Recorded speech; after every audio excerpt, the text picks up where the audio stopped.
नमस्कार दोस्तों। फिर से एक बार स्वागत है आपका केएमडी क्लासेस बाई के आर चौधरी यूट्यूब चैनल पर। दोस्तों, आने वाली समस्त परीक्षाओं के लिए मैथमेटिक्स का हम शुरुआत से अध्ययन कर रहे हैं और आज का हमारा ये जो टॉपिक है वो है भिन्न। तो देखिए दोस्तों, सबसे पहले हम ये देखेंगे कि भिन्न होती क्या है, भिन्न कहते किसको हैं। देखिए, इसको इंग्लिश में फ्रैक्शन बोलते हैं दोस्तों, और फ्रैक्शन का तात्पर्य है भिन्न। अब भिन्न को समझने के लिए हम एक एग्जाम्पल लेते हैं दोस्तों। माना कि हमारे पास ये एक वस्तु है, ये एक वस्तु है, ये एक वस्तु। अब हम क्या करते हैं, नेक्स्ट स्टेप पे इस वस्तु के हम कुछ टुकड़े कर देते हैं दोस्तों। मान के चलिए हमने इसके 4 टुकड़े कर दिए दोस्तों, ठीक है। तो 4 टुकड़े हमने किए, ये फर्स्ट वाला है, ये सेकंड, थर्ड और 4, हमने 4 पार्ट कर दिए इसके। तो 4 पार्ट जब हमने कर दिए हैं, तो देखिए दोस्तों, यदि इन 4 पार्ट में से हमें एक पार्ट मिला है मान के चलिए, और टोटल पार्ट कितने हैं इसमें, कुल पार्ट हैं इसमें 4, कुल हिस्से कितने हैं इसके, कुल हिस्से हैं इसके 4, और हमें कौन सा टुकड़ा मिला है, केवल एक टुकड़ा मिला है, ठीक है। तो हम इसको कैसे व्यक्त करेंगे दोस्तों, कुल पार्ट हमारे पास 4 थे और हमें जो मिला वो टुकड़ा कितना मिला, केवल एक टुकड़ा मिला, तो हमें मिला 1/4 टुकड़ा, 1/4। या यूं मान लीजिए कि हमें अगर 2 टुकड़े मिलते और टोटल टुकड़े कितने थे 4, तो हमारी जो भाग हमें मिला है वो 4 में से 2 भाग हमें मिले हैं, तो हम कहेंगे कि 2/4 भाग हमें मिला है। मान के चलिए यदि हमें 4 में से 3 भाग मिलते हैं, तो हमें मिलने वाला जो भाग होगा वो होगा 3/4। इसी प्रकार यदि चारों के चारों भाग ही हमें मिल जाते हैं और भाग भी 4 ही थे, तो हम इसको लिखेंगे कि हमें 4 में से कितने भाग मिल गए, चारों भाग मिल गए। तो दोस्तों, हमने ये जो लिखा, ये सारी की सारी चीजें जो हैं ये भिन्न हैं। तो समझने वाली बात यह है दोस्तों कि भिन्न होती क्या है। भिन्न क्या होती है, किसी पूर्ण वस्तु के, जो भी पूर्ण वस्तु है, उस पूर्ण वस्तु के किसी भाग को व्यक्त करने के लिए भिन्न काम में ली जाती है दोस्तों। जैसे मान लीजिए हम 4 भागों में से एक भाग हमें प्राप्त होता है, तो हम लिखेंगे इस जो हमें प्राप्त हो रहा है उसको, तो आप लिखिए ऊपर प्राप्त भाग। कितना प्राप्त हो रहा है, मान के चलिए पहली कंडीशन में हमें एक भाग प्राप्त हुआ है, और कुल भाग कितने हैं, कुल भाग है हमारे पास, इसके कितने भाग हैं दोस्तों, 4 भाग हैं इसके। तो हम जो भिन्न बनाना चाहते हैं वो कैसे बनेगी, देखिए, प्राप्त भाग को आप अंश बना दीजिए और कुल भागों को आप हर बना दीजिए। क्या बना दीजिए, हर बना दीजिए। मान के चलो हमें पहला भाग मिला है, तो ये एक यहां पर हमारा अंश हो गया, और कुल भाग हमारे पास 4 थे, तो हर हो गया हमारा 4। कुल भाग को हर बना दो और जो प्राप्त हो रहा है हमें उसको आप अंश बना दो, तो हमारे पास अंश बटा हर के रूप में संख्या आएगी, हम इसको भिन्न कहेंगे। तो ठीक इसी प्रकार से प्राप्त भाग को हम क्या बनाएंगे, अंश बनाएंगे, और कुल भागों को हम क्या बनाएंगे, हर बनाएंगे। प्राप्त भाग को अंश और कुल भागों को हर, तो हमें अंश बटे हर में जो संख्या आएगी हमारे पास, वो संख्या भिन्न कहलाएगी दोस्तों। क्या कहलाएगी, भिन्न कहलाएगी दोस्तों। तो कोई संपूर्ण वस्तु जो है उसके किसी एक भाग को व्यक्त करने के लिए भिन्न संख्या काम में ली जाती है, ठीक है। मान के चलिए कि मान के चलिए कि हमारे पास ये एक आकृति है, और इस आकृति में हमने काउंट किया, देखिए 1 2 3 4 5 6 7 8 9, कुल भाग कितने हैं इसमें, कुल भाग है इसमें 9। और आपसे ये कहा जाता है कि आप इसके कोई से भी 2 बॉक्स जो हैं उनको डार्क कर दीजिए, उनको फिल कर दीजिए, भर दीजिए। जैसे फॉर एग्जाम्पल अगर मैं इसको यहाँ पर फिल कर देता हूँ, इसको भी यहाँ पे फिल कर देता हूँ, और प्रश्न ये है कि आपने कुल आकृति के कितने हिस्से को फिल किया है, भरा है, ये बताइए। तो हमने क्या पढ़ा कि किसी पूर्ण संख्या के, ये पूर्ण संख्या है, पूरी की पूरी संख्या है ये, और इसमें 9 कॉलम है, तो कुल भाग है इसमें 9, और हमने कितने को फिल किया है, कितने को भरा है, हमने 2 को भरा है। तो वही बात है प्राप्त संख्या, अर्थात भरी कितनी है, हमने 2। तो आपने कितनी प्राप्त कर ली है, कितनी भर दी है, प्राप्त आपने कर ली है 2। तो देखिए भिन्न बनाने के लिए हम क्या करेंगे, अंश बटा हर लिखेंगे दोस्तों। तो अंश किसे बनाना है, जो हिस्सा हम ले रहे हैं पूरी में से उसको अंश बनाना है। तो 9 हिस्सों में से कितने हिस्सों को अपन ने फिल किया है, हमने 2 हिस्सों को फिल किया है केवल। तो 2 हिस्सों को आप बना दीजिए अंश, और टोटल हिस्सों को आप बना दीजिए हर। इसी प्रकार आपकी जो प्राप्त होने वाली भिन्न है वो होगी 2/9। तो इस पर प्रश्न कैसे आ सकता है, इस पर प्रश्न ऐसे आ सकता है दोस्तों कि ये जो आकृति आप देख रहे हैं, इसमें आप ये जो फीलिंग हो रखा है, भरा हुआ जो पार्ट है इसको, और खाली जो पार्ट है पूरा का पूरा, ये जो टोटल पार्ट है इसको भिन्न में व्यक्त कीजिए। तो टोटल पार्ट है 9, और हमने भरा कितने को, 2। तो कितने भाग को, पूरी संख्या के कितने भाग को हमने फिल किया है उसको हम भिन्न में दर्शाएंगे। और कैसे दर्शाएंगे, कुल भाग है 9 तो इसको हर बना दीजिए, और हमने फिल किया है केवल 2 को तो इसको अंश बना दीजिए। तो 2/9 भाग इसका हमने पूरा का पूरा भर दिया है। तो ये भिन्न हो गई हमारी 2/9। ठीक है। इसी प्रकार हमने पीछे एग्जाम्पल लिया कि ये मान लीजिए एक सेब है, और इस सेब के 4 टुकड़े कर दिए गए हैं, और आपको मात्र 1 टुकड़ा दिया जा रहा है। तो कौन सा भाग दिया जा रहा है, पूरी संख्या का। पूरी संख्या क्या है, हमारे पास एक वस्तु है सेब, उस एप्पल का, पूरे एप्पल का आपको कितना भाग दिया गया है। तो देखिए कुल भाग को आप बना दीजिए हर, 4 भाग कर दिए हमने, इसके पूरे भागों को हर बना दीजिए। और आपको मान लीजिए ये वाला एक ही हिस्सा मिला है, तो कितने हिस्से मिले आपको, 1, उसको अंश बना दीजिए। तो आपको कौन सा पार्ट मिला है, केवल 1/4, 1/4 हिस्सा आपको मिला है। और हम इस 1/4 को ही क्या कहेंगे, भिन्न कहेंगे। इसमें अंश भी है और हर भी है। तो आप अच्छे से समझ गए होंगे दोस्तों कि भिन्न क्या होती है। भिन्न किसी पूर्ण वस्तु के किसी एक भाग को व्यक्त करने के लिए काम में ली जाती है। ठीक है दोस्तों।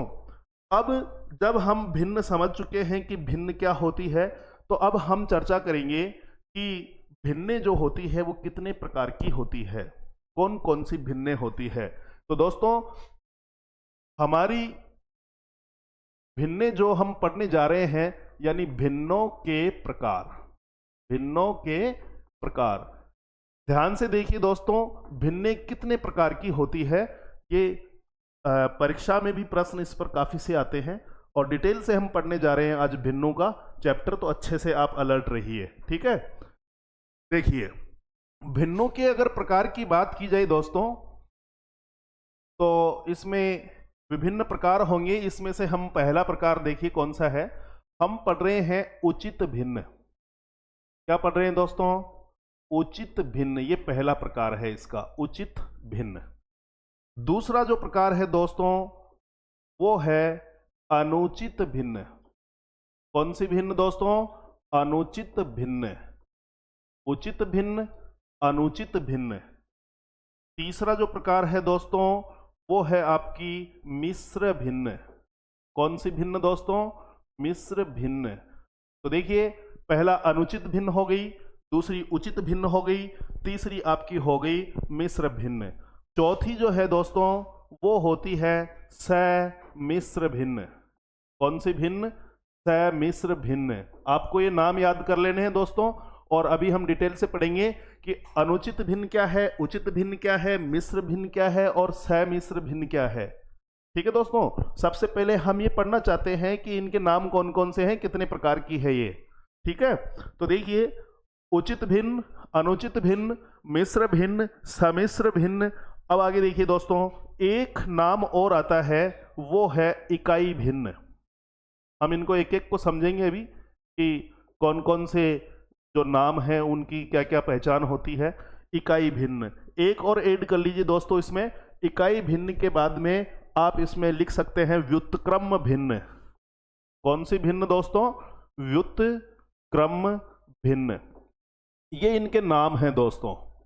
तो देखिए दोस्तों, भिन्नों के प्रकार हमने पढ़ा कि भिन्न होती क्या है? भिन्न होती है अंश बटे हर, अंश बटे हर, ये भिन्न होती है। और भिन्न को इंग्लिश में फ्रैक्शन बोलते हैं दोस्तों, ठीक है, अंश बटा हर। हर जो है वो कुल संख्या है और अंश जो है उस संख्या में से निकाला गया हिस्सा है, ठीक है। जैसे मान लीजिए हमारे पास ताश की गड्डी में 52 पत्ते हैं, ठीक है दोस्तों, और आपने उसमें से 2 पत्ते निकाल लिए, तो बताइए कितना भाग आपने निकाला? कितना भाग आपने निकाला? तो कुल पत्ते 52 हैं, आपने निकाले कितने हैं? आपने निकाले हैं 2, तो भिन्न क्या बनेगी? टोटल 52 थे, इनमें से आपने 2 निकाल ली। और इसको अगर आप थोड़ा और सॉल्यूशन करेंगे तो 2 एकम 2 और ये 26 दूनी 52, यानी 1/26वां हिस्सा आपने निकाल लिया है। तो देखिए ये भिन्न है, अंश बटा हर, ठीक है दोस्तों। तो इस प्रकार से हम देखेंगे कि भिन्न क्या होती है। भिन्न होती है कुल वस्तु का कौन सा हिस्सा हमने निकाला, उसको अंश, निकाले गए को अंश बना दो और कुल को हर बना दो, ये हो जाएगी भिन्न। तो दोस्तों हमने पढ़ा कि सबसे पहले हमने क्या देखा कि भिन्न जो होती है वो कितने प्रकार की होती है और उनके क्या क्या नाम होते हैं। तो हमने सबसे पहले इसमें देखा कि एक भिन्न उचित भिन्न होती है, एक अनुचित होती है, एक मिश्र भिन्न होती है, एक समिश्र भिन्न होती है, एक इकाई भिन्न होती है, एक व्युत्क्रम भिन्न होती है, ठीक है दोस्तों। तो देखिए इनके अन्य नामों की हम चर्चा करें तो उचित भिन्न को हम सम भिन्न भी बोलते हैं। सम भिन्न, कौन सी भिन्न दोस्तों? सम भिन्न। इसका एक दूसरा नाम है साधारण भिन्न। कौन सा नाम है दोस्तों? बोलते चलिए साथ साथ, कौन सा नाम है दोस्तों? साधारण भिन्न, ठीक है दोस्तों। तो देखिए कौन कौन से नाम हो गए? उचित भिन्न या सम भिन्न या साधारण भिन्न, ये एक ही बात है दोस्तों। उचित भिन्न, सम भिन्न, साधारण भिन्न। जैसा कि आपको नीचे नजर आ रहा है अनुचित भिन्न, दोस्तों इस अनुचित भिन्न को हम दूसरा जो नाम इसका हम बता सकते हैं, दूसरा इसका नाम होता है दोस्तों विषम भिन्न। कौन सा? विषम भिन्न, विषम, विषम भिन्न, ये इसका दूसरा नाम होता है दोस्तों। तो देखिए अनुचित भिन्न कह दीजिए या विषम भिन्न कह दीजिए दोस्तों, एक ही बात है। नेक्स्ट देखिए दोस्तों, हमारे सामने जो है मिश्र भिन्न, इसका जो दूसरा नाम है दोस्तों मिश्र भिन्न का, उसको हम संयुक्त भिन्न बोलेंगे दोस्तों। कौन सी भिन्न बोलेंगे? संयुक्त भिन्न, संयुक्त, संयुक्त भिन्न, ये इसका दूसरा नाम है दोस्तों। तो नाम से कंफ्यूज नहीं होना है, अच्छे से देख लीजिए। उचित जो भिन्न है वो सम भिन्न है और वो ही साधारण भिन्न है, और अनुचित जो भिन्न है वो विषम भिन्न भी कहलाती है। मिश्र भिन्न को हम संयुक्त भिन्न भी कहते हैं। और सम्मिश्र जो भिन्न होती है दोस्तों, सम्मिश्र भिन्न, इसको अभी हम देखते हैं कि सम्मिश्र भिन्न क्या होती है। देखिए इकाई भिन्न, इकाई भिन्न, देखो भिन्न में क्या होगा आपको पता है, भिन्न में होगा अंश बटा हर। तो देखिए दोस्तों इकाई भिन्न, जैसा कि इकाई शब्द आपको कुछ इंडिकेट कर रहा है कि इकाई यानी एक होता है दोस्तों। तो देखिए कि इसके कुछ एग्जांपल्स लिखूं मैं, 1 जैसे मान लीजिए यहाँ कुछ भी ले सकते हैं अपन, हमने यहाँ पे लिया दोस्तों 1/2, 1/3, 1/7, 1/6। आप ये देख रहे होंगे कि इकाई भिन्न के आगे मैंने अंश और बटा हर में जो भी संख्याएं ली है, तो देखिए अंश में देखिए मैंने लिया 1, 1, 1, 1, जैसा कि इकाई का मतलब 1 है। तो दोस्तों वह भिन्न जिसका अंश हमेशा क्या हो, अंश 1 हो दोस्तों, हर कुछ भी हो सॉरी, अंश 1 हो, हर कुछ भी हो, तो ऐसी जो भिन्न है दोस्तों वो कहलाती है इकाई भिन्न। और अगर हम व्युत्क्रम भिन्न की बात करें दोस्तों, तो व्युत्क्रम का मतलब उल्टा होता है, व्युत्क्रम का मतलब उल्टा, तो कम से कम हमें 2 भिन्न लेनी पड़ेगी दोस्तों। भिन्न का मतलब अंश बटा हर है, मान के चलिए मैंने यहां लिखा 2/3 एक भिन्न है और इसका 2/3 का व्युत्क्रम, व्युत्क्रम यानी उल्टा, यानी इसके अंश को इसका हर बना दीजिए और इसके हर को इसका अंश बना दीजिए, यानी 2/3 का व्युत्क्रम होगा 3/2। ठीक है दोस्तों, इसमें अंश बटा जो हर था उसमें हमने हर को तो अंश बना दिया और अंश को हमने हर बना दिया। तो ये जो दोनों भिन्ने हैं ये दोनों आपस में कौन सी भिन्ने हैं? व्युत्क्रम भिन्ने हैं। और व्युत्क्रम का शाब्दिक अर्थ है उल्टा कर देना, अंश को हर बना देना और हर को अंश बना देना। तो व्युत्क्रम भिन्न होने के लिए कम से कम दो भिन्न होनी जरूरी है। 1/2 का उल्टा 2/1, 3/4 का उल्टा 4/3। तो ये आपस में एक दूसरे की क्या होंगी? व्युत्क्रम भिन्न होंगी। ठीक है दोस्तों, तो हम इनका डिटेल से अध्ययन करते हैं। नाम हमने आपको बता ही दिया है कि भिन्न कौन कौन सी होती है, एक बार दोबारा से देख लीजिए। भिन्न का मतलब होता है अंश बटा हर। ठीक है दोस्तों, और भिन्नों के प्रकार में सबसे पहला है उचित भिन्न, इसी का दूसरा नाम सम भिन्न है और इसी का दूसरा नाम साधारण भिन्न भी है। सेकंड नंबर पे आपकी जो भिन्न आती है वो आती है अनुचित भिन्न और इसका दूसरा नाम विषम भिन्न है। थर्ड नंबर पे आपकी मिश्र भिन्न आती है, इसको हम संयुक्त भिन्न भी कहते हैं। और 4 पे आपकी सम्मिश्र भिन्न आती है। और सम्मिश्र भिन्न क्या होती है अभी हम एक एक की डिटेल से अध्ययन करेंगे दोस्तों। और इकाई भिन्न आपको बता ही दिया गया है कि भिन्न होने के लिए अंश बटा हर चाहिए, लेकिन जिसका अंश हमेशा एक हो ऐसी भिन्न हमेशा जो कहलाएगी वो कहलाएगी इकाई भिन्न। ठीक है दोस्तों, व्युत्क्रम भिन्न होने के लिए हमारे पास कम से कम दो भिन्न होनी चाहिए, जैसे कि 2/3 का व्युत्क्रम है 3/2। ठीक है ना। आपको अगर ये प्रश्न पूछा जाए कि 3/4 का व्युत्क्रम भिन्न क्या होगी, तो इसका व्युत्क्रम आप कर देना 4/3। ठीक है दोस्तों, तो इस प्रकार से हमारे पास भिन्नों से संबंधित जो नाम आए वो आए उचित, अनुचित, मिश्र, सम्मिश्र, इकाई और व्युत्क्रम भिन्न। अब हम एक एक को देखते हैं कि इनको हम किस प्रकार से समझ सकते हैं। तो पहला जो है हमारे पास उचित भिन्न या सम भिन्न या साधारण भिन्न।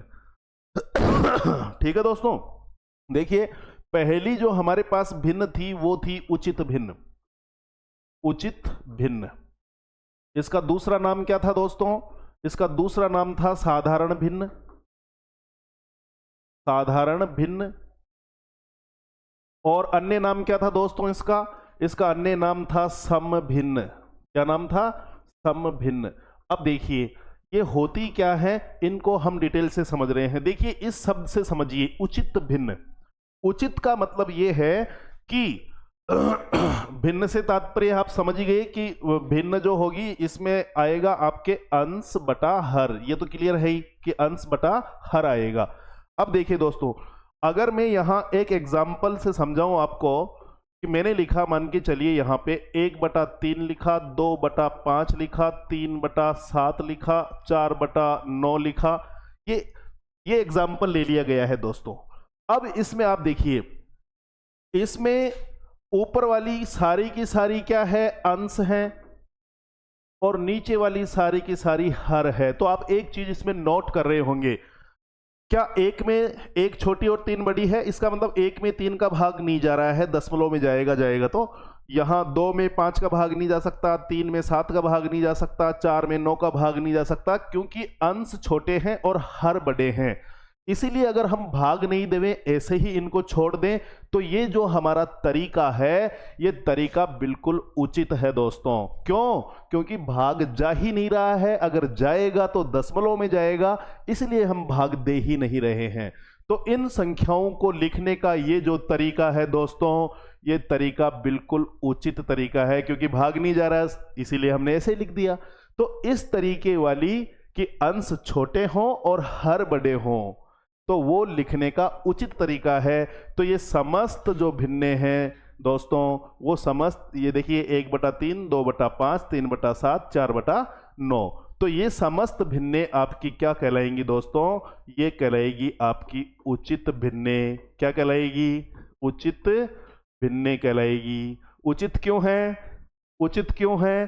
क्योंकि 1 में 3 का भाग नहीं जा रहा, 2 में 5 का नहीं जा रहा, 3 में 7 का नहीं जा रहा, 4 में 9 का नहीं जा रहा। ऊपर वाली संख्याएं छोटी रह गई, नीचे वाली संख्याएं बड़ी रह गई।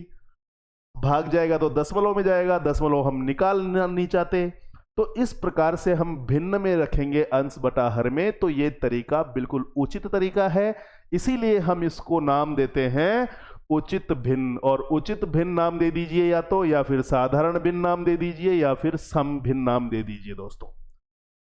तो उचित भिन्न कौन सी भिन्न है? जिसमें अंश छोटा हो और हर बड़ा हो।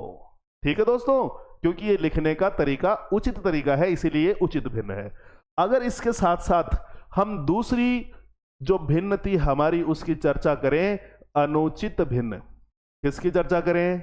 अनुचित भिन्न की हम चर्चा करें दोस्तों। तो देखिए, उचित से ही समझ जाएंगे। अभी हमने देखिए, मान लीजिए एग्जाम्पल से समझते हैं इसको। एग्जाम्पल से कैसे समझेंगे? देखिए, हमने 7 बटे लिखा 3, फिर हमने 6 बटे लिखा, जैसे मान लीजिए 4। ठीक है दोस्तों, और फिर हमने लिखा जैसे मान लीजिए 8 बटे 5। ठीक है, और 9 बटे 5, कुछ भी ले लीजिए, अंश और हर लेना है। अब देखिए दोस्तों, हमने भिन्न तो बना दी है अंश बटा हर, ठीक है, लेकिन मैं आपसे वही प्रश्न करना चाहता हूं कि क्या ये इनको लिखने का सही तरीका है? ये लिखने का बिल्कुल तरीका सही है, क्योंकि 1 में 3 का भाग नहीं जा रहा, 2 में 5 का भाग नहीं जा रहा, 3 में 7 का भाग नहीं जा रहा, 4 में 9 का भाग नहीं जा रहा। इसीलिए ऐसा लिखना सही है, उचित तरीका है कि हम इसको 1/3 लिख दें, इसको 2/5 लिख दें, इसको 3/7 लिख दें, इसको 4/9 लिख दें। लेकिन दोस्तों यहां देखिए, ये 7/3 है, तो 7 में 3 का भाग जा रहा है। देखिए 3 दूनी 6, कोई न कोई एक ने एक बार तो जा ही रहा है ना, एक बार 2 बार तो पूरा नहीं जा रहा है। लेकिन यहां ऊपर डायरेक्ट दशमलव में भाग जा रहा था, कोई एक बार भी पूरा पूरा भाग नहीं जा रहा था, इसलिए ये लिखने का उचित तरीका है। लेकिन यहां देखिए दोस्तों, 7/3 को हम क्या लिख सकते हैं? 3 का भाग दिया तो 7 में तो 3 दूनी 6, 2 बार तो पूरा भाग गया। अब कितना बच गया? 1 बच गया, और फिर नीचे हम लिखेंगे 3। तो इसको ऐसे भी तो लिखा जा सकता था दोस्तों, 2 सही 1/3। इसको कैसे पढ़ते हैं? इसको ऐसे पढ़ते हैं दोस्तों, 2 सही 1/3, ऐसे पढ़ते हैं दोस्तों इनको, 2 सही 1/3। और एक्चुअल में इसका जो मीनिंग होती है वो ये होती है, 2 सही की जगह गुणा लगा दीजिए और 1/3, या सही, सॉरी इसको यहां से हटाइए। इसको एक्चुअल जो मीनिंग होगी इसका वो क्या होगा? ये 2 सही 1/3 जो है वो कैसे होगा? देखिए 2 गुणा होगा किससे? नीचे वाली संख्या जो आपकी 3 है इससे, और इसमें ऐड क्या होगा? ऊपर वाला। तो देखिए 3 दूनी 6 और ऊपर वाली जोड़िए 7, 7/3। इस प्रकार से ये संख्या आपकी 7/3 हो जाएगी दोस्तों। तो कैसे पढ़ेंगे हम इसको? 2 सही 1/3। देखिए 3 दूनी 6, और नीचे हर को इससे गुणा करना है और अंश जोड़ना है। 3 दूनी 6 और 1 7/3, ये थी दोस्तों 7/3। तो ये जो 7/3 लिखने का तरीका है दोस्तों, ये उचित नहीं है, उचित नहीं है, क्योंकि इसमें 7 में 3 का 2 बार भाग जा रहा है। तो ये इस प्रकार से लिखी जानी चाहिए थी। ठीक इसी प्रकार से देखिए 6/4 में 4 का भाग 1 ने एक बार तो जा ही रहा है ना, इसलिए दोस्तों जैसे देखिए ये 4 का भाग दे रहे हैं, किस में दे रहे हैं? 6 में। तो 4 एकम 4, अब कितने बच गए? 2। तो ये 2 ऊपर लिख दीजिए, 1 सही 2/4, अर्थात इनमें एक ने एक बार तो भाग जा रहा है दोस्तों। ठीक है, इसी प्रकार देखिए 8 में 5 का भाग दीजिए, 5 एकम 5, कितना बच गया? 3। तो 1 सही 3/5। यहां आइए 9 में 5 का भाग दीजिए, 9 में किसका भाग दे रहे हैं? 5 का। तो 5 एकम 5, बच गया कितना? 9 में से 5 गए तो 4, 1 सही 4/5। तो इनको ऐसे भी लिखा जा सकता है। इसीलिए हम देख रहे हैं कि अंश बड़ा है और हर छोटा है। देखिए अंश बड़ा हर छोटा, अंश बड़ा हर छोटा। ठीक है दोस्तों, इसीलिए हम ये कह रहे हैं कि ये उचित तरीका नहीं है लिखने का।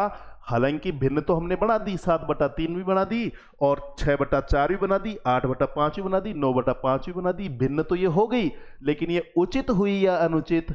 ये भिन्न हुई अनुचित। और अनुचित का दूसरा नाम हमने अभी पढ़ ही लिया है कि अनुचित का दूसरा नाम विषम भिन्न होता है। तो दोस्तों अब तक हमने जो देखा वो ये देखा कि उचित भिन्न अर्थात अंश छोटे होते हैं, हर बड़े होते हैं। अनुचित भिन्न अंश बड़े होते हैं और हर छोटे होते हैं। ठीक है दोस्तों, दो भिन्न हमारी इसके अंदर कंप्लीट हो गई है, उचित और अनुचित। भाग नहीं जा रहा है, डायरेक्ट ही 0 से स्टार्ट हो रहा है, 0 पॉइंट कुछ से, तो वो उचित भिन्न है। अगर एक बार, दो बार, तीन बार भाग जा रहा है यानी अंश बड़े हैं, हर छोटे हैं, तो अनुचित भिन्न है और अनुचित भिन्न को ही विषम भिन्न कहते हैं दोस्तों। ठीक है, उम्मीद करता हूं इसको आप अच्छे से समझ रहे होंगे। देखिए आगे, उचित अनुचित दो चीजें हो गई है। तीसरी जो हमारी हमने ली थी दोस्तों, वो ली थी मिश्र भिन्न। कौन सी ली थी? मिश्र भिन्न। मिश्र भिन्न। तो दोस्तों अभी हमने एक एग्जाम्पल लिया था कि जैसे मान लो 7/3 किस में लिया था? हमने ये अनुचित भिन्न में लिया था। लेकिन मैंने कहा कि इसके अगर हम आगे भाग देना चाहें तो 2 बार तो पूरा भाग गया। देखिए 3 का, 3 दूनी 6। अब कितना रह गया? यहाँ 6 आ गया तो 1 बच गया है। 3 दूनी 6 और यहाँ टोटल कितना है? 7, यानी कि 1 बच गया। 2 सही 1/3 ये वैल्यू हमारे पास आई। तो अगर इसके बारे में आपसे पूछे कि ये कौन सी भिन्न है तो आप बताएंगे अनुचित। क्या बताएंगे दोस्तों? अनुचित भिन्न। ठीक है दोस्तों, ये भिन्न अनुचित भिन्न है। लेकिन इसके बारे में पूछे कि हमने भाग जा रहा था तो भाग दे दिया और बचा जो ऊपर अंश बटा हर में लिख दिया, तो ये भिन्न जो होगी ये वैल्यू तो इसी की है दोस्तों, लेकिन ये भिन्न अनुचित भिन्न है, लिखने का तरीका अनुचित है। और ये जो भिन्न है ये लिखने का तरीका कहलाएगा। देखिए इसमें 2 तो क्या है? एक पूर्णांक है। 2 तो क्या है? एक पूर्णांक है। समस्त पूर्णांक हमने संख्या रेखा पे समझे थे, धनात्मक भी पूर्णांक, ऋणात्मक भी पूर्णांक, 0 उदासीन पूर्णांक। तो 2 एक धनात्मक पूर्णांक है। तो 2 तो इसमें पूर्णांक है और 1/3 जो है इसमें भिन्न है। अर्थात आप ये समझ गए होंगे कि जिसमें कोई ना कोई पूर्णांक भी हो और उस पूर्णांक के साथ में कोई भिन्न भी हो, वो जो भिन्न होती है दोस्तों वो भिन्न कहलाती है आपकी मिश्र भिन्न। क्या कहलाती है? मिश्र भिन्न। और इसको पढ़ेंगे कैसे हम? इसको पढ़ेंगे दोस्तों 2 सही 1/3 ऐसे पढ़ेंगे दोस्तों। तो समस्त ऐसी भिन्ने जिनमें कोई ना कोई पूर्णांक भी हो और फिर साथ में भिन्न हो, वो भिन्न कहलाती है दोस्तों मिश्र भिन्न। जैसे एग्जाम्पल लेवे हम कि 3 सही 2/4। ठीक है, 3 सही 2/4 ये किस प्रकार की भिन्न है? तो देखिए इसमें सही के अंदर कोई ना कोई पूर्णांक है, ठीक है, और साथ में फिर अंश बटा हर अर्थात कोई भिन्न है। इसीलिए हम कहेंगे कि जिसमें पूर्णांक भी हो, जिसमें भिन्न भी हो, वो कहलाती है आपकी मिश्र भिन्न।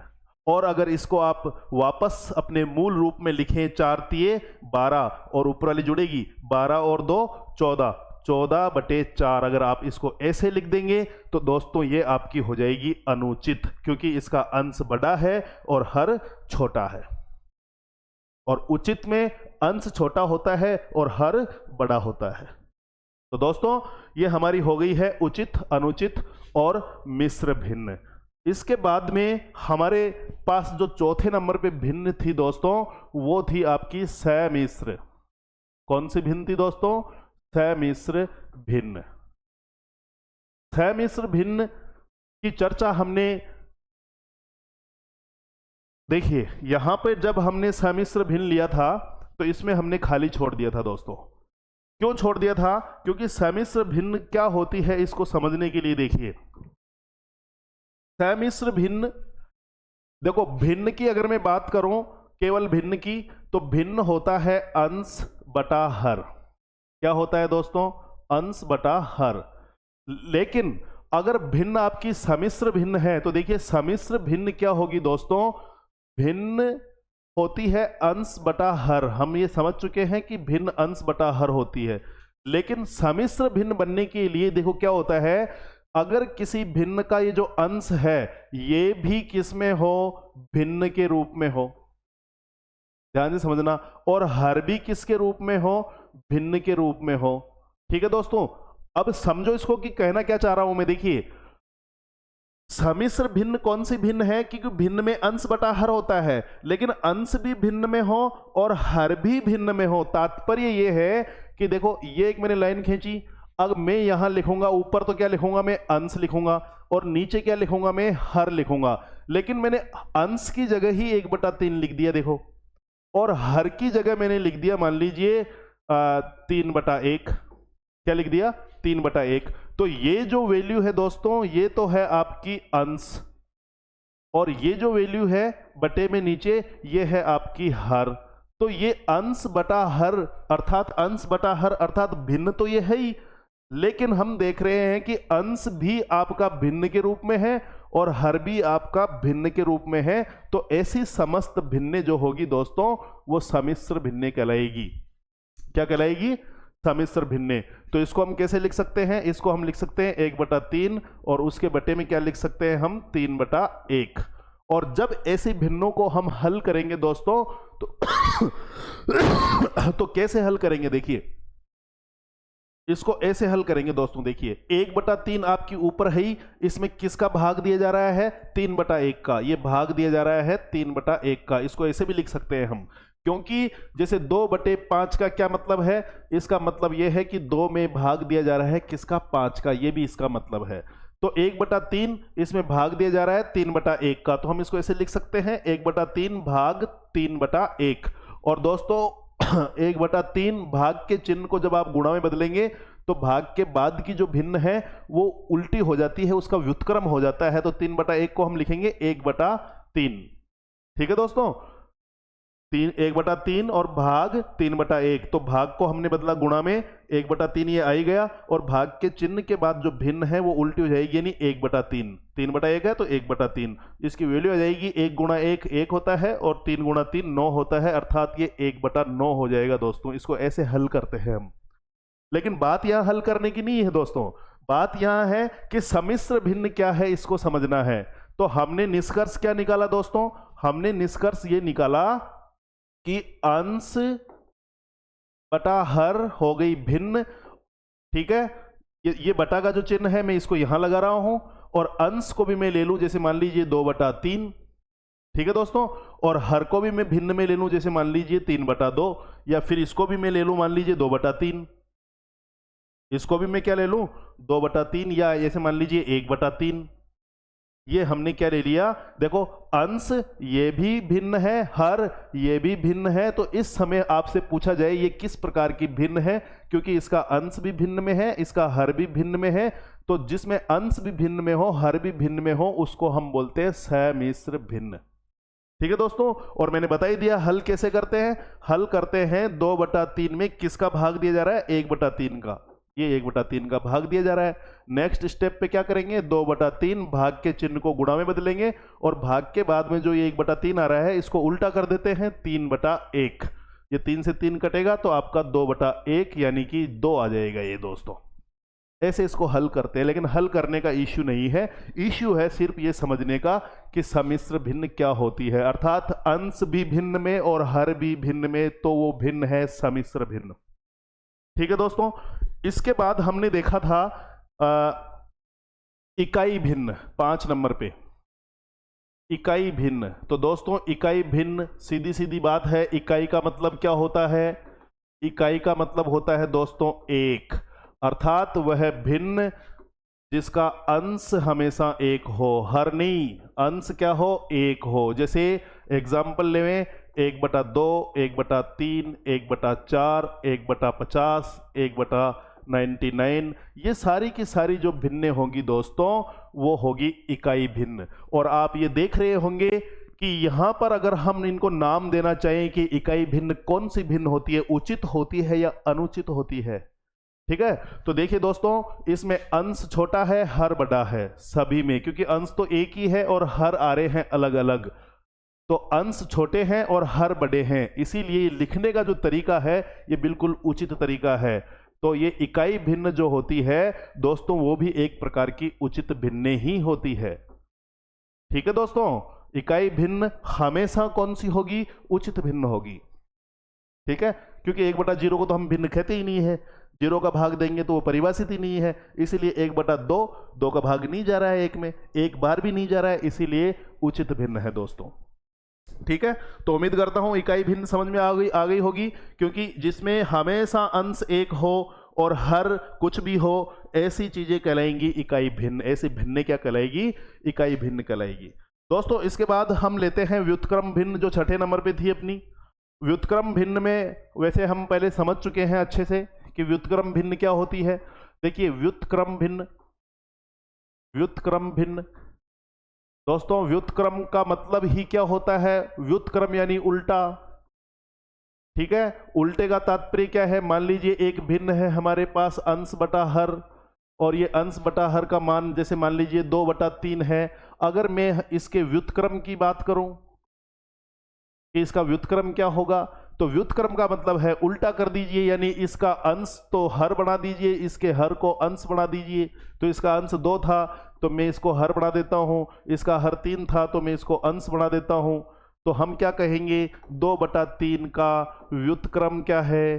2/3 का व्युत्क्रम है 3/2। इसी प्रकार हम किसी भी संख्या का व्युत्क्रम निकाल सकते हैं दोस्तों।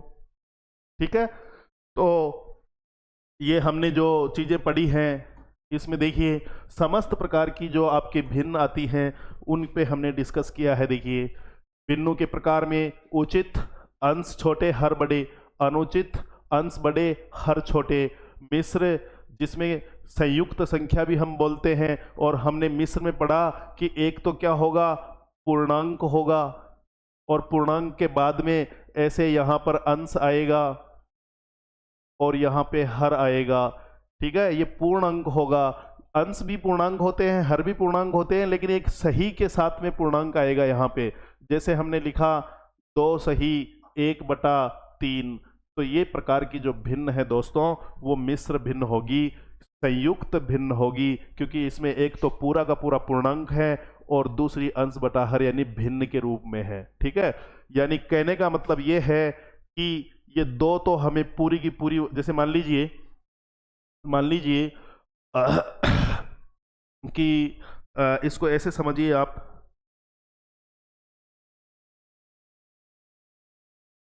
मान लीजिए कि हमारे पास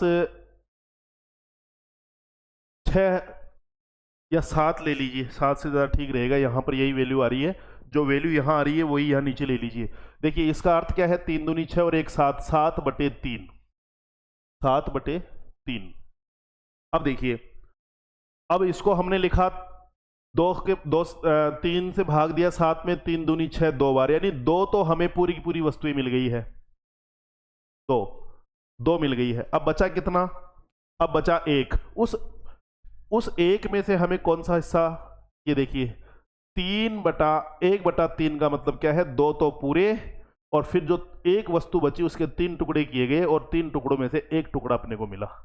तो ये हमारा यहां आगे का इश्यू है समझने का, लेकिन यहां पर हम सिर्फ और सिर्फ ये समझना चाह रहे हैं कि मिश्र भिन्न क्या है। मिश्र भिन्न वह भिन्न है जिसमें एक तो पूरा पूरा पूर्णांक आएगा और फिर अंश बटा हर आएगा, जैसे 2 सही 1/3। ये संयुक्त संख्याएं भी हैं, संयुक्त भिन्ने भी हैं, और मिश्र भिन्ने भी कहलाती है। समिश्र भिन्न मैंने आपको बता ही दिया है, क्योंकि भिन्न जो होती है दोस्तों वो अंश बटा हर में होती है। ठीक है, तो मिश्र भिन्न, भिन्न देखिए अंश बटा हर, लेकिन समिश्र भिन्न कौन सी भिन्न होगी? आपको मैंने अभी बताया कि अंश भी क्या हो? भिन्न के रूप में हो, और हर भी भिन्न के रूप में हो। फॉर एग्जाम्पल 2/3 और 1/3 ये अंश है और ये हर है। तो ये अभी जो आपके सामने ये भिन्न लिखी हुई है, देखिए अंश, ये अंश है 2/3 और ये हर है 1/3। तो अंश बटा हर, अंश भी भिन्न में और हर भी भिन्न में, तो ऐसी भिन्न होगी दोस्तों समिश्र भिन्न। इकाई भिन्न में अंश 1 होगा, व्युत्क्रम 2/3 का व्युत्क्रम 3/2, अर्थात ये दोनों भिन्ने आपस में व्युत्क्रम है। इस प्रकार से कुल मिला के 6 भिन्ने हमने पढ़ी। अब दोस्तों सबसे बड़ी बात और सबसे महत्वपूर्ण जो प्रश्न आता है वो आता है हमारे सामने भिन्नों की तुलना। एग्जाम में प्रश्न यहीं से उठता है दोस्तों, भिन्नों की तुलना। आज हम भिन्नों का कंसेप्ट समझ रहे हैं तो अच्छे से समझ लेना है कि भिन्न क्या होती है, समझ लिया है। लेकिन अब हमें ये समझना है कि भिन्नों की जब तुलना करते हैं तो कौन सी भिन्न बड़ी होती है, कौन सी भिन्न छोटी होती है, इनका आरोही क्रम क्या होगा, इनका अवरोही क्रम क्या होगा। ये प्रश्न परीक्षा में पूछे जाते हैं दोस्तों। ठीक है, तो कोई से भी भिन्न हो, देखिए कैसे छोटी और बड़ी चुटकियों में हम निकाल सकते हैं, इसका क्या आसान तरीका है उस पर हम डिस्कस करते हैं दोस्तों। ठीक है, तो हम पढ़ने जा रहे हैं अब भिन्नों, क्या पढ़ने जा रहे हैं, भिन्नों की तुलना। भिन्नों की तुलना। और दोस्तों यहां पर ध्यान देना, हम जिन भिन्नों की बात कर रहे हैं वो कौन सी भिन्ने हैं और कहां कहां पर हम जो चर्चा कर रहे हैं वो रूल्स लागू होंगे। देखिए सबसे पहले हम भिन्नों की तुलना में क्या पढ़ेंगे, देखिए भिन्नों की तुलना में हम पढ़ेंगे नंबर 1 कौन सी छोटी, कौन सी बड़ी, छोटी और बड़ी। ठीक है, ये हम पढ़ेंगे। फिर हम पढ़ेंगे नंबर 2, मान लीजिए 1 से अधिक भिन्ने हैं, 2 से अधिक भिन्ने हैं, 3 से अधिक भिन्ने हैं, तो हम पढ़ेंगे इनका आरोही क्रम क्या है। और आरोही क्रम जो होता है दोस्तों, आरोही क्रम को हम बढ़ता हुआ क्रम कहते हैं, यानी छोटी से बड़ी। आरोही क्रम का मतलब क्या है, पहले छोटी और फिर उसके बाद क्या लिखेंगे, बड़ी, छोटी से बड़ी। और आरोही क्रम को इंग्लिश में दोस्तों असेंडिंग ऑर्डर बोलते हैं, असेंडिंग ऑर्डर। आरोही क्रम यानी बढ़ता हुआ क्रम, आरोही क्रम को क्या बोलेंगे हम, असेंडिंग ऑर्डर। असेंडिंग ऑर्डर का हिंदी में अर्थ है बढ़ता हुआ, बढ़ता हुआ क्रम। तो इसका मतलब बढ़ता हुआ क्रम का मतलब यह है कि सबसे पहले छोटी संख्या लिखेंगे भिन्न वाली, और फिर उससे बड़ी लिखेंगे, फिर उससे बड़ी, फिर उससे बड़ी, फिर उससे बड़ी। यह है आरोही क्रम। इसके बाद में हम पढ़ेंगे कि जो हमारे पास भिन्ने हैं उनका अवरोही क्रम बताइए। तो आपको अगर आरोही क्रम समझ में आ जाएगा दोस्तों तो अवरोही क्रम अपने आप ही आ जाएगा, क्योंकि हम इसमें छोटी से बड़ी लिख रहे हैं। तो अवरोही में हम क्या लिखेंगे दोस्तों, इसमें सबसे पहले बड़ी लिखेंगे और बड़ी के बाद में क्या लिखेंगे, छोटी, यानी बड़ी से छोटी की तरफ जाएंगे। ठीक है, इसको हम इंग्लिश में डिसेंडिंग ऑर्डर बोलते हैं दोस्तों। डिसेंडिंग, घटता हुआ, ऑर्डर यानी क्रम, क्या बोलते हैं दोस्तों, डिसेंडिंग ऑर्डर, घटता हुआ क्रम। इसमें सबसे पहले बड़ी लिखी जाती है, फिर छोटी, फिर छोटी, फिर छोटी, फिर सबसे छोटी, ऐसे लिखी जाती है। असेंडिंग यानी बढ़ता हुआ, बढ़ता हुआ मतलब आरोही, पहले छोटी, फिर बड़ी, फिर बड़ी, फिर उससे बड़ी, ऐसे आरोही है। और ये अवरोही घटता हुआ है, बड़ी से छोटी। तो ये प्रश्न हमारे इसमें पूछे जाते हैं, भिन्नों की तुलना में कौन सी छोटी है, कौन सी बड़ी है, इनका आरोही क्रम क्या है, इनका अवरोही क्रम क्या है, ये चीज़ें हमसे इसमें पूछी जाती है। तो हम भिन्नों की तुलना में यही डिस्कस करने जा रहे हैं कि कौन सी भिन्ने बड़ी होती है, कौन सी भिन्ने छोटी होती है, क्या उनका आरोही क्रम होना चाहिए और क्या उनका अवरोही क्रम होना चाहिए।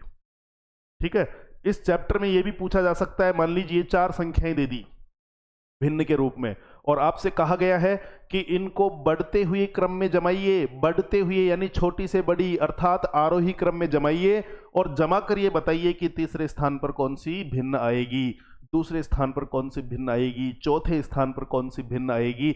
ये प्रश्न भी इससे पूछे जा सकते हैं, इसलिए तैयार हो जाइए। और चैप्टर का मूल पार्ट जो है यहीं से स्टार्ट होता है दोस्तों।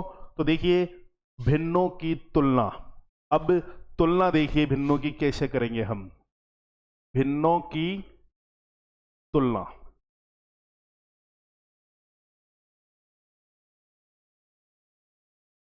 इसमें फर्स्ट देखिए दोस्तों, सबसे पहले हम ये मान के चलते हैं कि हमारे पास ये जो भिन्नों की तुलना कर रहे हैं उसमें पहला चैप्टर ये है, पहला पॉइंट कि मान के चलिए कि जब भिन्नों में क्या होती है, अंश और हर होती है दोस्तों। तो हम यहां अंश और हर की ही चर्चा करेंगे दोस्तों। तो हम यहां कर रहे हैं कि जब भिन्नों के हर समान हो, देखिए हर क्या हो, समान हो। मान के चलिए पहली कंडीशन, जब भिन्नों के हर समान हो तो क्या होगा। तो अब अंश पे आइए, जब भिन्नों के हर क्या है, देखिए हर है समान, तो बड़े अंश वाली भिन्न बड़ी होती है। बड़े अंश वाली भिन्न बड़ी होती है। इसका तात्पर्य समझे दोस्तों।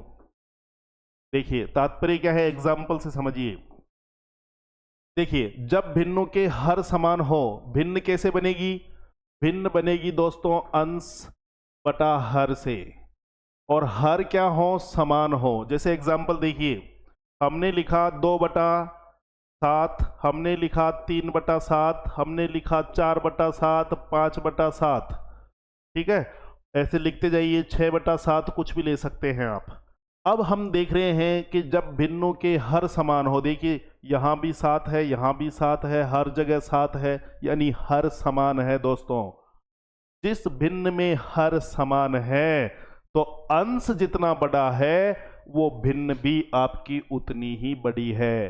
अर्थात इसमें सबसे बड़ी ये अंश कौन सा है, क्योंकि हर समान है तो अभी हर पे ध्यान मत दीजिए, अब आप अंश पे आइए। सबसे बड़ा अंश कौन सा है, 6, तो 6/7 आपकी सबसे बड़ी होगी, 5/7 आपकी उससे छोटी होगी, फिर 4/7 उससे छोटी होगी, 3/7 उससे छोटी होगी, 2/7 उससे भी छोटी होगी। अर्थात सबसे छोटी कौन सी होगी, जिसका अंश छोटा है वो छोटी होगी, जिसका अंश बड़ा है वो बड़ी होगी। यही हमने यहां लिखा है, जब भिन्नों के हर समान हो, देखिए दोस्तों, तो बड़े अंश वाली भिन्न बड़ी होती है। इसका तात्पर्य यह है कि छोटे अंश वाली भिन्न छोटी होगी, बड़े वाली बड़ी होगी।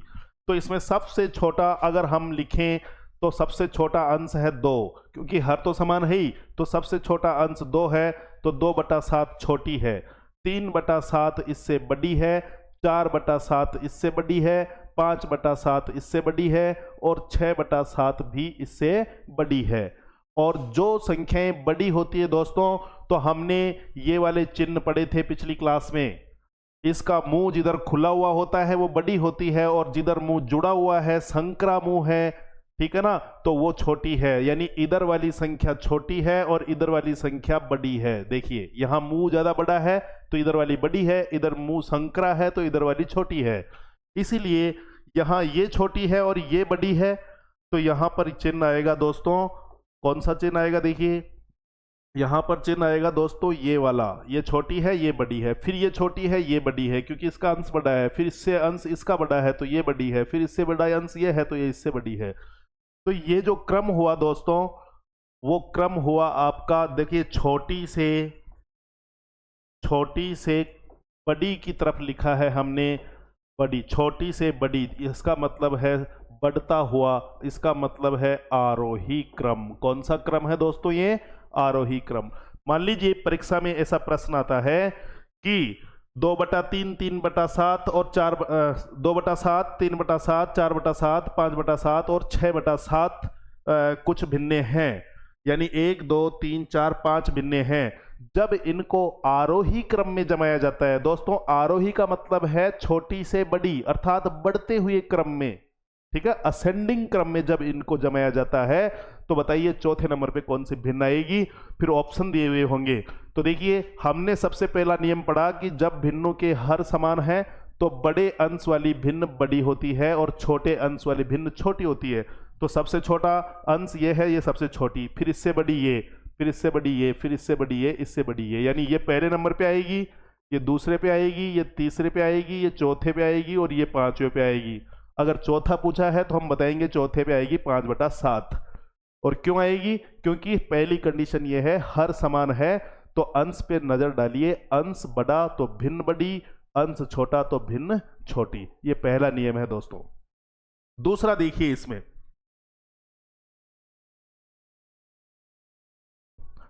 भिन्नों की तुलना में दूसरा देखिए, जब किसी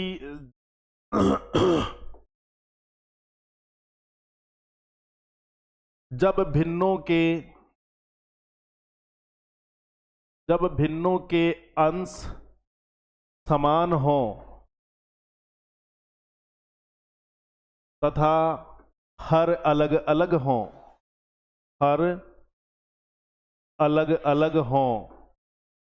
ठीक है दोस्तों। पिछले में हर अलग थे, हर समान थे, अंश अलग अलग थे। अब अंश समान है और हर अलग अलग हैं। तो जैसे एग्जांपल देखिए,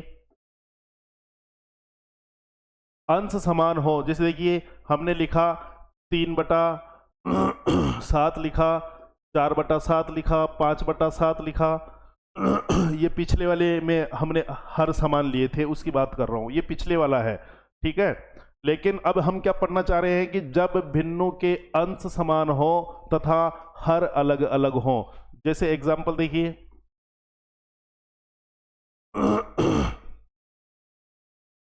3/7 ले लीजिए, 3/6 ले लीजिए, या 5 ले लीजिए, 3/4 ले लीजिए, 3/2 ले लीजिए, कुछ भी ले लीजिए। अब देखिए,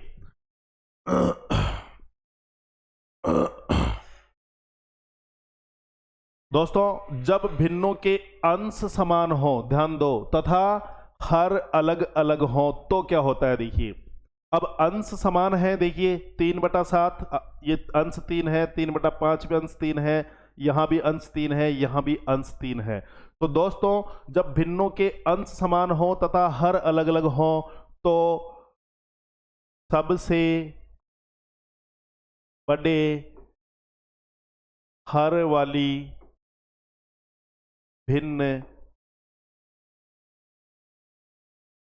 सबसे छोटी होती है। ध्यान देना, उधर हमने जो पीछे पढ़ा था देखिए, उस पर नजर डालिए। दोस्तों जब भिन्नों के हर समान है, देखिए 2/7, 3/7, 4/7, 5/7 और 6/7 हर समान है, तो अंश जितना बड़ा है उतनी ही भिन्न बड़ी है। लेकिन दोस्तों यहां पर हमने लिखा है कि जब भिन्नों के अंश समान है, पहले हर समान आ रहे थे, अब अंश समान आ रहे हैं, तो हर अलग अलग हैं, तो क्या करना है, सबसे बड़े हर वाली भिन्न सबसे छोटी होती है। ध्यान देना, बड़ा हर है तो वो भिन्न उतनी ही छोटी है। अब देखिए अंश तो समान है ही, अब हर पे नजर डालिए। सबसे बड़ा हर कौन सा है, ये 7 है, ये 5 है, ये 4 है, ये 2 है, तो बड़ा कौन सा है, 7। तो 3/7 सबसे छोटी होगी। फिर इससे छोटा कौन सा है, 5 है, तो 5 जो है वो 3/7 सबसे छोटी। फिर इससे बड़ी होगी 3/5, फिर इससे बड़ी होगी 3/4, फिर इससे बड़ी होगी 3/2। देखिए सबसे बड़े हर वाली भिन्न सबसे छोटी होती है, तो सबसे बड़ा ये है, तो ये सबसे छोटी। फिर इनमें से सबसे बड़ा कौन है, ये, तो ये फिर छोटी। इनमें से बड़ा कौन है हर, ये, यानी फिर ये छोटी, और ये सबसे छोटी है, तो ये सबसे बड़ी है। यानी अंश समान है तो बड़े हर वाली भिन्न छोटी होगी और छोटे हर वाली भिन्न बड़ी होगी। ठीक है दोस्तों। तो अगर आपसे पूछा जाए कि ये भिन्न दे दी, अंश समान है, हर अलग अलग है, बताइए सबसे बड़ी कौन सी होगी, तो सबसे बड़ी वही होगी जिसका हर सबसे छोटा है। 2 सबसे छोटा है तो 3/2 भिन्न सबसे बड़ी होगी।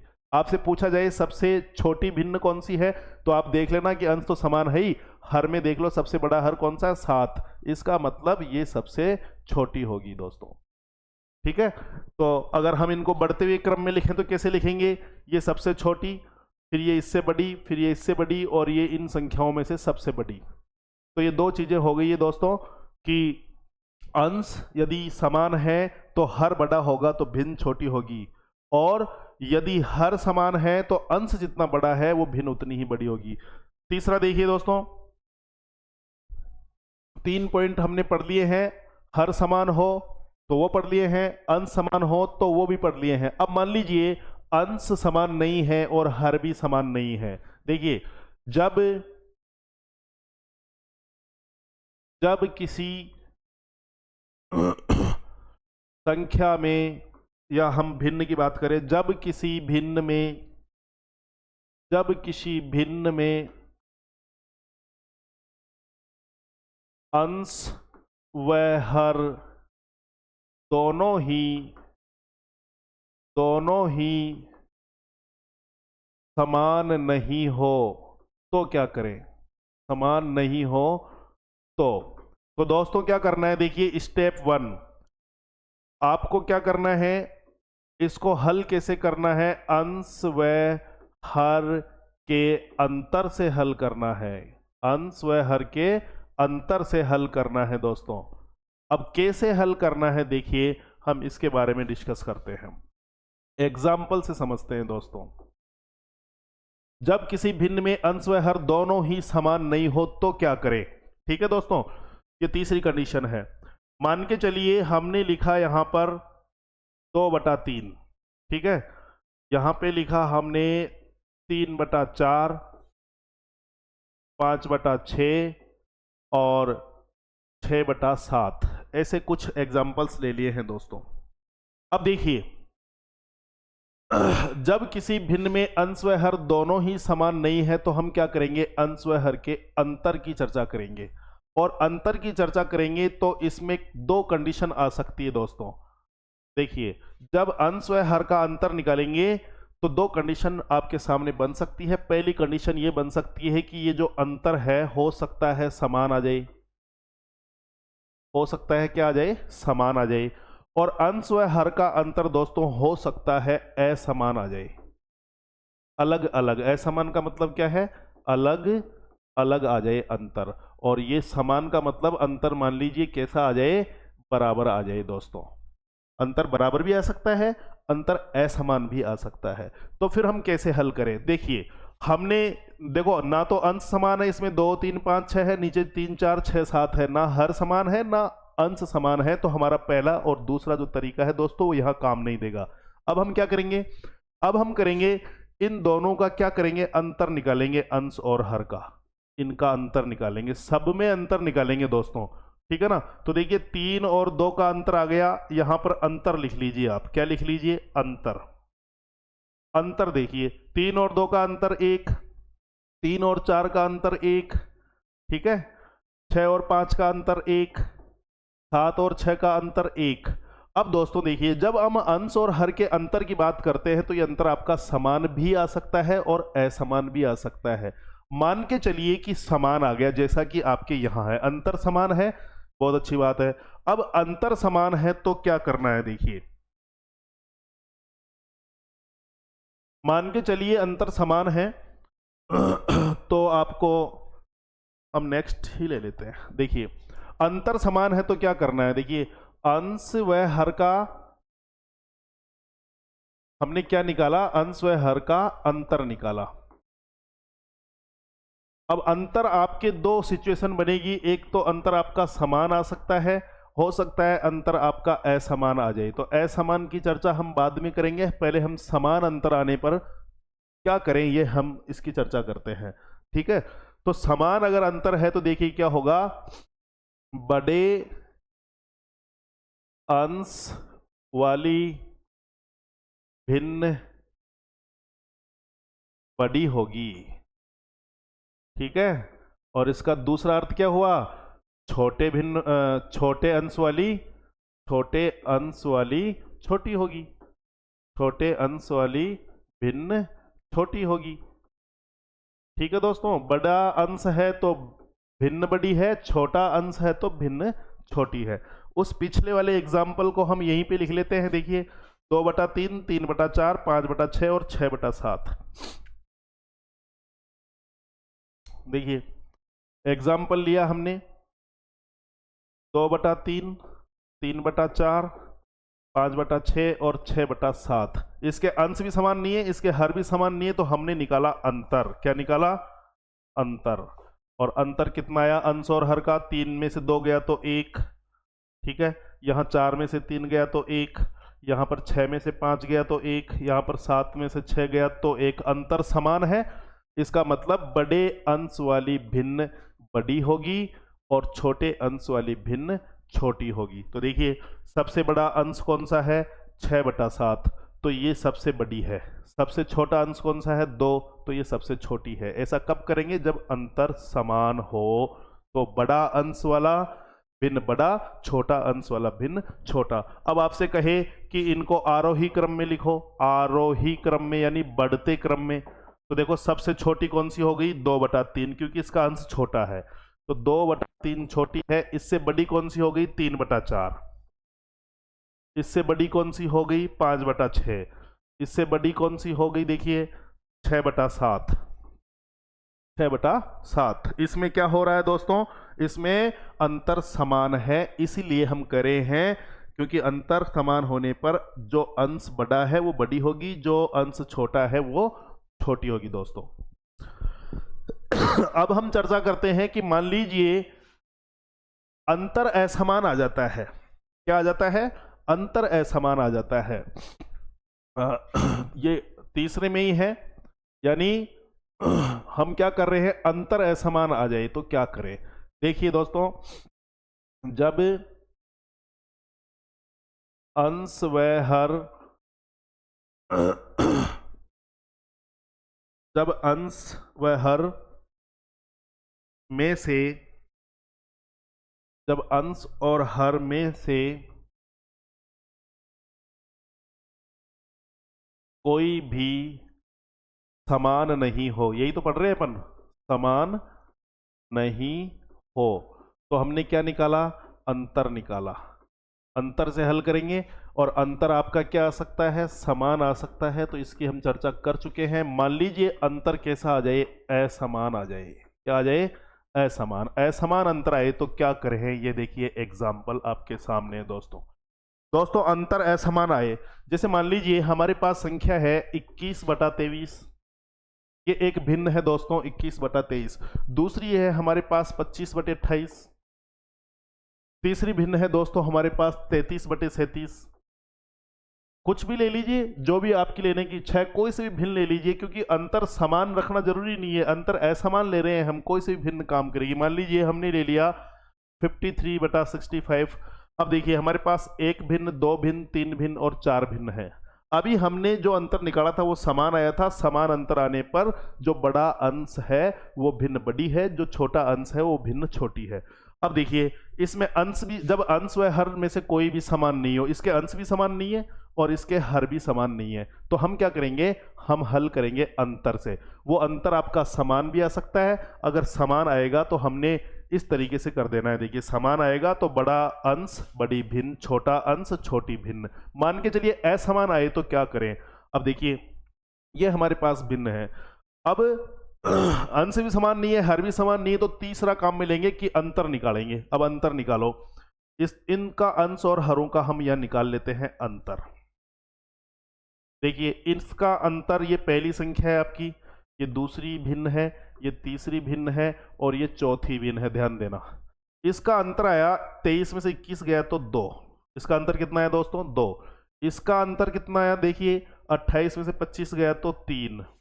ठीक है। इसका अंतर कितना आया? 37 में से 33 गया तो इसका आया 4। और इसका अंतर कितना आया? 65 में से 53 गया तो 7 और 5 12। ये अंतर आया दोस्तों। ठीक है, ये अंतर आ गया है दोस्तों। अब अंतर आ गया है तो देखिए अब कैसे हल करना है। अंतर आ जाने पर दोस्तों 2 3 4 12 का आप ले लीजिए LCM, लघुत्तम ले लीजिए। लघुत्तम वह संख्या है जिसमें इन सभी का भाग जाए। तो देखिए हम 12 की चर्चा करते हैं। क्या 12 में 12 का भाग तो जाता ही है, 12 में 4 का भी जाता है 3 बार, 12 में 3 का जाता है 4 बार, 12 में 2 का जाता है 6 बार, यानी इसका LCM हो गया 12। कितना हो गया? 12। ठीक है दोस्तों। अब देखिए 12 हो गया है, अब इसका अंतर है 2। ठीक है दोस्तों। और दोस्तों इसका जो अंतर है वो कितना है? इसका अंतर है दोस्तों 28 में 25 3। ठीक है।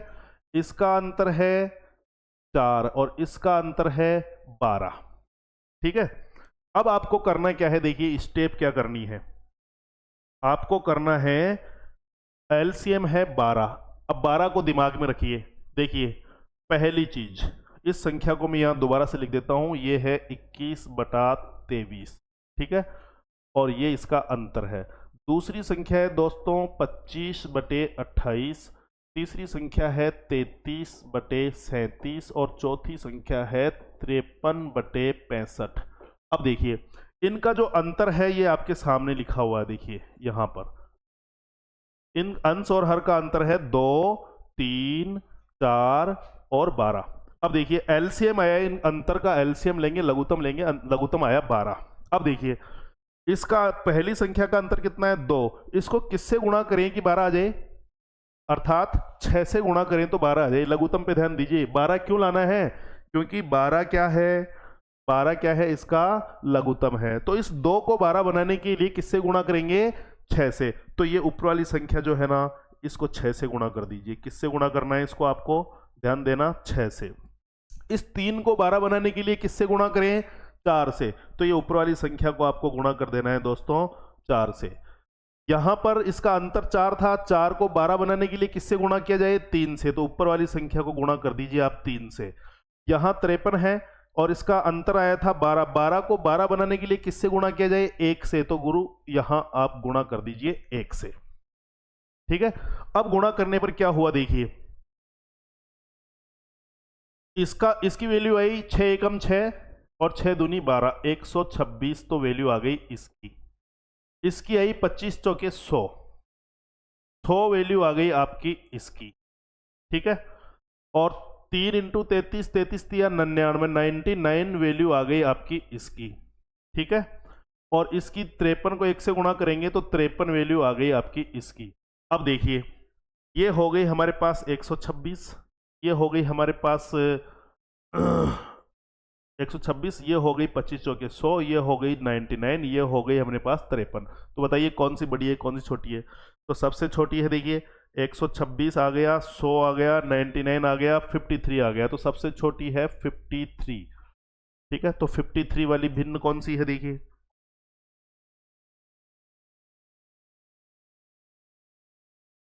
फिफ्टी थ्री किसका मान आया है, 53/65, ये सबसे छोटी है। फिर इससे बड़ा कौन सा है, 99, यानी कि 33/37 इससे बड़ी है। फिर इससे बड़ी कौन सी है, 99 से बड़ी 100, यानी 25/28 इससे बड़ी है। और फिर इससे बड़ी कौन सी है देखिए, 100 से बड़ी 126, यानी 21/23, ये 21/23 सबसे बड़ी है दोस्तों। तो ये क्रम हो गया बढ़ता हुआ इनका, ठीक है। अब इसी चीज को हम दोबारा से यहां पर एक एग्जाम्पल लेके समझते हैं। देखिए मान के चलिए एग्जाम्पल है हमारे पास 37/41, हम अंतर निकालेंगे, अंतर बराबर नहीं है उसका फॉर्मूला आपको बता चुके हैं। 37/41 है दोस्तों, इसके बाद में है 43/45, 43/45 और फिर मान लीजिए है हमारे पास 55/63। अब देखिए 3 है। अब इस प्रोसेस को दोबारा से समझ लीजिए। देखो ना तो अंश समान है ना हर समान है, तो अंतर निकालिए दोनों का, अंश और हर का क्या निकालना है, अंतर। प्रोसेस समझ लीजिए, अंश और हर का क्या निकालना है, अंतर निकालना है। तो दोस्तों अंतर देखिए, 41 में से 37 गया तो कितना बचा, 4, ये पहले का अंतर है, ठीक है। यहां पर 45 में से 43 गया तो कितना बचा, 2, ये इसका अंतर है। यहां पर 55 और 63 की बाकी करेंगे तो कितना बच गया, 5 और 3 8, ठीक है। अब ये जो अंतर आया देखिए, यहां समान नहीं आ रहा है अंतर, अंतर समान आ जाता तो जो अंश बड़ा है वो बड़ी और जो अंश छोटा है वो छोटी, लेकिन ये अंतर समान नहीं है। तो दोस्तों 4, 2 और 8 का क्या निकालिए, एलसीएम निकालिए, लघुत्तम निकालिए। ये वो संख्या होगी जिसमें इसका इसका इसका पूरा पूरा भाग जाएगा। तो देखिए 8 है, 8 में 8 का भाग जाता ही है, 8 में 2 का भाग जाता है, 8 में 4 का भाग जाता है, इसका मतलब एलसीएम आ गया 8। अब मुझे ये बताइए, ये हमारी संख्या है 37/41, 43/45 और 55/63, कौन सी बड़ी है कौन सी छोटी है, ये निकालना चाह रहे हैं। तो देखिए दोस्तों इसका एलसीएम 8 आया है, तो 8 पे फोकस करो। 4 को मैं 8 बनाना चाहता हूं तो किससे गुणा करूंगा, 2 से। तो इस संख्या को 2 से गुणा कर दो, आप इस संख्या को 2 से गुणा कर दो, ठीक है। 2 को मैं 8 बनाना चाहता हूं तो किससे गुणा करूंगा, 2 चौके 8, 4 से। तो इस संख्या को आप 4 से गुणा कर दो, ठीक है। 8 को 8 बनाने के लिए किससे गुणा करना पड़ेगा? 1 से। तो इस संख्या को आप 1 से गुणा कर दो, केवल अंश को गुणा करना है, हर को गुणा नहीं करना है। तो अब देखिए आपके पास में नई वैल्यू आएगी 7 दूनी 14, हासिल का 1, 3 दूनी 6 और 1 7, 74। दूसरी आई आपके पास 4 तिये 12, हासिल का 1, 4 चौके 16 और 1 हासिल का 17। ठीक है, आगे चलिए 55 को 1 से गुणा कर दीजिए, 55। अब मुझे बताइए इनमें कौन सी संख्या बड़ी है और कौन सी संख्या छोटी है? ये सबसे छोटी है, फिर ये इस बड़ी है और फिर ये सबसे बड़ी है। यानी 55 किसका मान है? 55/63 का। तो 55/63 आपकी छोटी है। इससे बड़ी कौन सी है? 74। 74 किसका मान है? 37/41 का। तो 55/63 से ये बड़ी होगी 37/41। और सबसे बड़ी कौन सी है? 172। ये किसका मान है आपके? 43/45 का। तो ये होगी आपकी इन सबसे बड़ी 43/45। यानी ये छोटी है, ये बड़ी है, ये सबसे बड़ी है। तो इस प्रकार छोटी से बड़ी लिखेंगे तो ये तो क्रम हो जाएगा इनका आरोही, बढ़ता हुआ। अगर अवरोही पूछ ले दोस्तों, घटता हुआ क्रम बताइए, तो आप कैसे लिखेंगे? देखिए घटते हुए लिख देना क्रम को। क्रम को कैसे लिख देना? घटते हुए। देखो अवरोही पूछ ले, मान लो अवरोही का मतलब क्या है? घटता हुआ। तो घटता हुआ का मतलब पहले सबसे बड़ी और फिर छोटी।